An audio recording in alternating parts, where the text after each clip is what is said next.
Bonsoir à tous, soyez les bienvenus si vous nous rejoignez sur France 3. Dans quelques minutes, votre journal régional. Mais d'abord, place à notre rendez-vous quotidien. Vous avez la parole. Aujourd'hui, la parole est à un jeune joaillier talentueux, Maël. En janvier dernier, ce Vendéen de 21 ans est monté sur la deuxième marche du podium lors d'une compétition nationale de mise en valeur du savoir-faire de 64 métiers. Et c'est lui qui défendra les couleurs de la France lors de mondiaux prévus à Shanghai en octobre prochain. Stéphanie Pagrimaud et Antoine Repère l'ont rencontré. But I prefer a man who lives and gives expensive jewels. Le milliardaire américain Warren Buffett a dit « Si vous ne connaissez pas la bijouterie, faites la connaissance du bijoutier ». C'est précisément ce que nous allons faire. Maël Niels est encore en formation et pourtant, il est déjà l'un des jeunes talents bijoutiers. Pour les Olympiades, c'est passé, je suis arrivé deuxième. Je m'y attendais pas du tout. Et en fait, c'est arrivé aussi haut dans ce genre de concours. De part, c'est très gratifiant forcément. Et moi, ça m'a rassuré sur mes capacités. Maintenant, j'ai plus qu'à progresser et voir jusqu'où je peux aller. En fait, monter un bijou, c'est pas si différent que de monter un meuble. C'est juste en plus petit.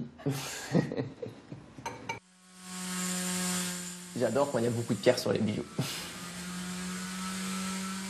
À la base, quand j'étais plus petit, j'adorais tout ce qui brillait. Je m'arrêtais devant les bijouteries quand on y passait avec mes parents. Mais au début, je voulais pas tant que ça en faire mon métier. J'aimais juste ce qui brillait et plus particulièrement les pierres.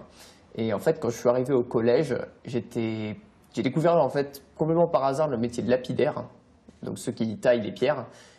Et tout de suite, je veux faire ça, je veux tailler les pierres, ça a l'air génial.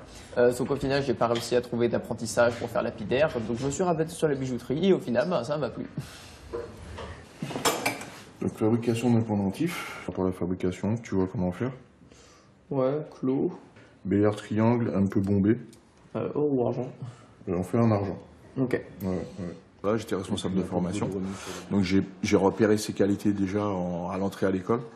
Et puis très rapidement, je me suis rendu compte qu'il avait quelque chose de spécial. Voilà. C'est-à-dire spécial? Il comprend vite, plus vite que la moyenne, et surtout il restitue fidèlement ce qu'on lui demande. Voilà. Donc des qualités qui servent beaucoup, notamment pour les concours, pour son métier tous les jours, mais aussi pour les concours. There may come a time when it lies needs a lawyer, but diamonds are... Après l'atelier, retour en classe. Maël a beau exceller en joaillerie, il continue d'apprendre ici, à l'école des établières, aux Herbiers. Vu que j'ai tapé, en fait, ça s'arrache pas comme ça. Comment je fais? Coup de fraise-boule. Coup de fraise-boule. De chaque côté. Tu vas enlever la masse qui dépasse et qui bloque le truc.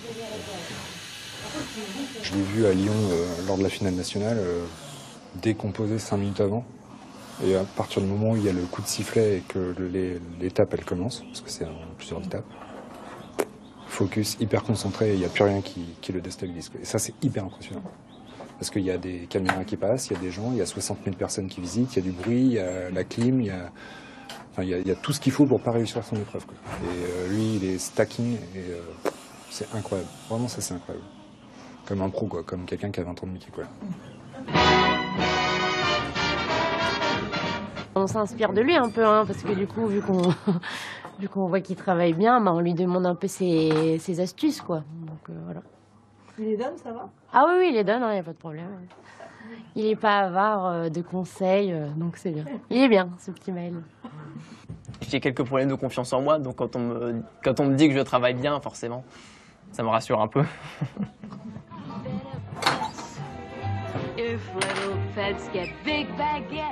Cette école, elle a ouvert en 2007.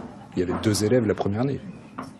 Là, il y a un élève qui arrive aux internationaux et voilà, et la progression de cette école, c'est une ligne droite. Donc ça, c'est chouette.